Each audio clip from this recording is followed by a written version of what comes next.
네, 안녕하세요. 작가 문채연입니다.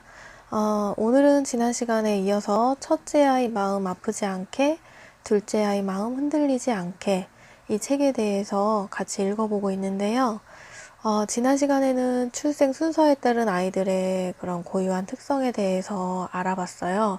그래서 오늘은 이런 아이들 형제 간의 다툼에 대처하는 부모의 자세에 대해서 한번 알아보려고 하는데요. 아이들은 정말 많이 싸우면서 크죠. 눈 뜨는 순간부터 눈 감기까지 하루 종일 이제 장난감이 내 거다 서로 이런 사소한 싸움에서부터 시작해서 부모님들이 전혀 상상할 수 없는 그런 부분, 예를 들면 엘리베이터에서 누가 먼저 버튼을 눌렀는지 그런 사소한 것에서부터 아주 그냥 상상할 수 없는 싸움을 하루 종일 일으키면서 지내는 것 같아요. 그래서 이런 아이들 간의 싸움이 있을 때마다 이제 부모님들이 일일이 개입하기는 정말 힘들어요. 그리고 우리들은 이제 아이들을 공정하게 대하려고 노력을 하지만 또 아이들의 입장에서는 그게 아닐 수도 있죠. 그래서 우리가 어떻게 아이들의 싸움을 언제 어떻게 개입을 해야 되는지, 어떻게 그 싸움에 대처해야 되는지 오늘은 이 부분에 대해서 한번 알아보려고 해요. 자, 형제 간 싸움에 대처하는 부모의 자세. 오늘은 간단하게 딱 세 가지만 말씀드릴 건데요.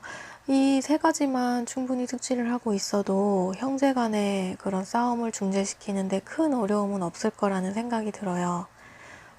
먼저 섣부른 개입을 해서는 안 된다는 건데요. 아이들의 입장을 충분히 고려하지 않고 부모가 섣불리 그 싸움에 개입을 해서 잘잘못을 가리고 억지로 화해시키는 상황이 연출된다면 그런 아이들의 갈등이 해결되지 못한 상황에서 오히려 사이만 더 악화될 수 있는 그런 상황이 연출될 수 있기 때문에 섣부른 개입을 해서는 안 된다.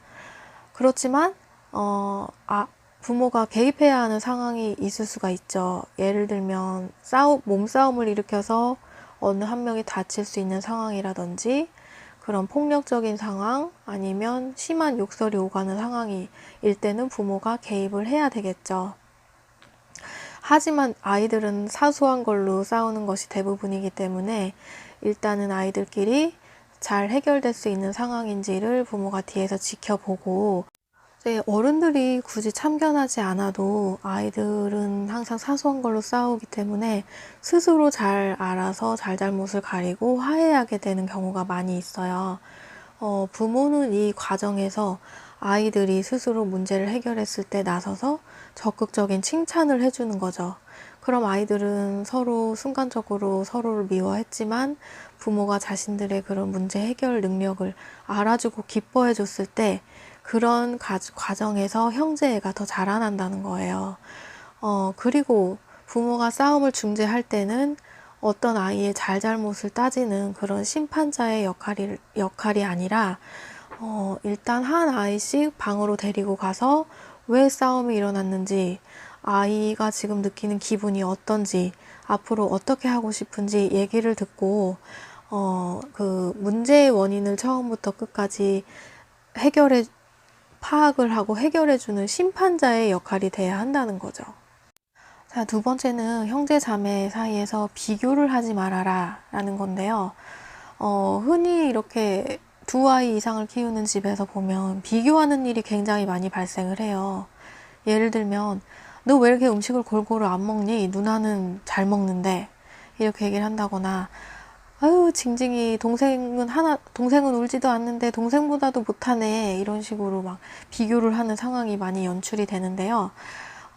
아이들이 만약에 잘못을 했을 때 그런 잘못과 실수를 다른 형제와 비교를 하게 된다면 아이는 그 문제 상황을 해결하려는 것이 아니라 자기가 그 형제보다 못하다는 낙인이 찍히기 때문에 오히려 잘못을 반성하기보다는 깊이 그런 상황을 좌절하고 분노하는데 주의를 기울인다는 거예요.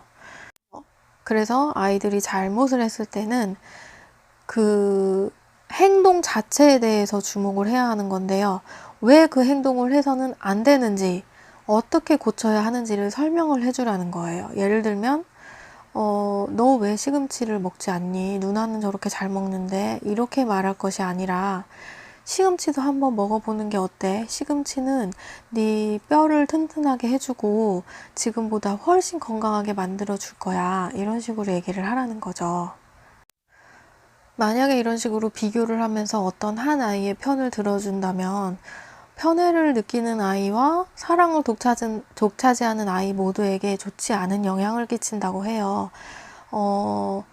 사랑을 항상 독차지하는 주로 집안의 막내가 되겠죠. 그런 아이는 자기가 어떤 행동을 해도 용서를 받는다는 생각이 굉장히 강하기 때문에 도덕적으로 어떤 발달상에 있어서 미흡한 모습을 보인다고 해요. 반면에 편애를 항상 느껴왔던 아이는 그 잘못에 대해서 집중을 하기보다는 그런 형제 자매 사이에 있어서 반감을 기본적으로 갖고 분노감이 마음속에 쌓이게 되는 거죠. 그리고 누나처럼 얌전해야지, 형처럼 씩씩해야지, 이런 식으로 한 특정 아이를 역할 모델로 삼아서 얘기를 하게 된다면 그 다른 아이는 오히려 열등감을 갖고 형제 자매 사이에서도 경쟁심을 오히려 부추기게 되는 결과를 초래한다는 거죠. 예를 들면 만약에 시어머니와 이제 다 같이 모여서 김장을 하는 상황에서 시어머니께서 얘야, 무는 동서처럼 썰어야지 이렇게 얘기를 한다면 기분이 상당히 좋지 않겠죠. 아이나 어른 할 것 없이 이렇게 비교당하는 입장에 생기게 된다면 굉장히 자존심 상하는 일이 아닐 수가 없어요. 이렇게 아이에게 뭔가를 가르치거나 또래나 자녀 간에 다툼이나 경쟁 같은 문제를 해결해야 하는 상황에서는 한 아이를 모델로 삼아서 비교하면서 얘기하기보다는 부모가 직접 나서서 얘기하는 게 옳다는 거예요. 예를 들면은 식사 예절이 좋지 않은 아이를 가르칠 때 언니처럼 얌전히 앉아서 밥을 먹어라 이렇게 얘기하는 것이 아니라 밥 먹을 때는 앉아서 먹는 거야. 돌아다니면서 먹으면 체할 수가 있어. 엄마처럼 이렇게 자리에 앉아서 함께 밥을 먹어볼까? 이렇게 얘기를 해야 한다는 거죠. 자, 그리고 세 번째는 가족 안에서 분명한 경계와 규칙을 설정하라는 건데요. 가족은 하나의 공동체이긴 하지만 가족 구성원 사이에서도 지켜야 할 부분이 반드시 있어요. 볼일을 보러 화장실을 갔는데 노크도 하지 않고 문을 갑자기 확 열어버린다면 상당히 기분이 좋지 않겠죠. 장난감 같은 경우도 아이들에게 각자 이름을 써놓고 서로만의 그런 영역을 만들어서 물건을 보관하게 한다던가, 아니면 만약에 같은 방을 쓰는 형제라면 어떤 그런 가구나 이런 걸 새로 배치를 해서 구역을 나눠주는 거예요. 그렇다면 아이들 간에 싸움이 일어나서 막 분노가 일으키게 되는 상황에서 아이들이 자기만의 그런 영역에 들어가서 분노를 가라앉히는 역할도 하게 된다는 거죠. 실제로 이렇게 아이들 간의 싸움이 자주 일어나는 집을 보면 어떠한 가정 규칙도 없는 경우가 많다고 해요. 예를 들어서 싸움이 일어났을 때 우리 집에선 규칙이 아무리 화가 나도 상대방을 때리지 않는다. 이런 규칙이 있다면 그것을 누구나 잘 보이는 위치에 딱 써서 붙여 놓는 거죠. 그러면 아무리 이제 아이들 간의 싸움이 일어나고 서로 이렇게 때리는 상황이 발생이 된다고 했을 때 엄마가 이제 크게 잔소리 할 필요 없이 우리 집의 규칙이 뭐예요? 이렇게 물어보면서 아무리 화가 나도 서로 때리지 않는 것이 우리 집 규칙이다. 이렇게 알려주면 되는 거죠. 규칙이라는 것은 일관성과도 굉장히 밀접한 연관이 있기 때문에 이런 세세한 규칙들을 많이 만들어 놓으면 아이들 간의 싸움을 중재시키는데 굉장히 부모로서 일관성 있게 얘기를 해줄 수 있고, 어떤 아이의 편에 집중해서 얘기하는 것이 아니라 골고루 공평하게 중재할 수 있는 역할을 하게 된다는 거죠. 또한 이제 책을 읽어주는 상황에서도 서로 아이들이 내가 고른 책을 읽겠다고 하잖아요. 그럴 때도 월수금은 첫째가 고른 책, 화목토는 둘째가 고른 책을 읽는 것이다. 이런 규칙을 써서 붙여놓는다면 아마 이런 싸움을 일으키는 그런 원인을 감소시킬 뿐만 아니라 싸움을 중재하는 데 있어서도 큰 좋은 역할을 하게 된다는 거예요. 그리고 이제 싸움을 말릴 때는 작은 소리로 개입을 하라는 건데요. 내가 낳은 자식들이 이렇게 싸우는 모습을 보면 막 부모 입장에서 화가 나요. 그래서 야, 니네들은 눈만 뜨면 삼박질이야. 당장 그만두지 못해. 한 번만 더 싸우면 맴매할 줄 알아. 막 이렇게 막 큰 소리로 싸움을 중재를 시키는 경우가 많은데, 아이들은 이렇게 엄마나 아빠가 큰 소리를 내게 되면 그 상황이 위급 상황이라는 것을 막 느끼면서 잘못을 막 반성하기보다는 내가 안 그랬다고 막 회피하면서 변명을 늘어놓는 모습을 보인다고 해요. 이거는 사소한 싸움에서도 만약에 동생이 내 물건을 만졌어요. 그러면 내 거야 만지지 마 이렇게 하는 것이 아니라 부모가 한 행동을 그대로 따라한다는 거죠. 내 거야 만지지 마 이러면서 막 때린다는 거예요. 그래서 싸움을 말릴 때는 항상 작은 소리로 개입을 하라. 이렇게 큰 소리가 나는 경우는 흔히 이제 두 아이가 싸우다가 한 아이가 다쳤을 때 많이 발생을 하는데요. 아이의 상처를 보면 부모 입장에서도 흥분을 하기 때문에 누가 이렇게 때렸어? 이런 식으로 막 큰 소리를 내는 경우가 대부분이에요.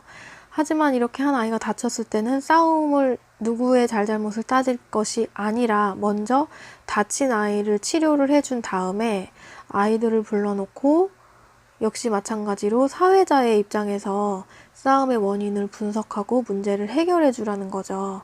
그리고 때린 아이가 그 잘못을 만회하기 위해서 동생에게 뭐 미안하다고 하면서 안아준다던가 아니면 부모의 도움으로 같이 상처를 치료해 주면서 데일밴드를 같이 붙여주는 그런 일로써 잘못을 만회하는 그런 보수의 기회를 주라는 거죠. 그리고 뭐 동생이 막 뛰어가다가 형이 만들어 놓은 블록을 무너뜨렸을 때 또 마찬가지로 이제 그 잘못을 만회할 기회를 주는 거죠. 같이 도와서 다시 블록 쌓기를 한다든지 이런 보수의 기회를 제공하는 것은 내가 자신이 잘못을 했을 때 그에 대한 책임을 지고 만회하려는 행동을 통해서 자존감을 높여주는 그런 계기를 준다고 해요. 그래서 오늘은 이렇게 세 가지 적절한 싸움의 타이밍, 개입의 타이밍과 그리고 형제자매 사이에서 비교를 하지 말아라. 그리고 집안에 분명한 경계와 규칙을 설정하라. 이 세 가지에 대해서 알아봤는데요. 이 세 가지만 충분히 숙지를 해도 그 형제 간의 싸움을 중재하는 데 있어서 큰 어려움은 없을 거라는 생각이 들어요. 물론 이렇게 아이를 키우는 것도 힘든데도 불구하고 이런 형제 간에서 중재자의 역할을 한다는 것은 더더욱 힘든 일이라고 생각을 해요.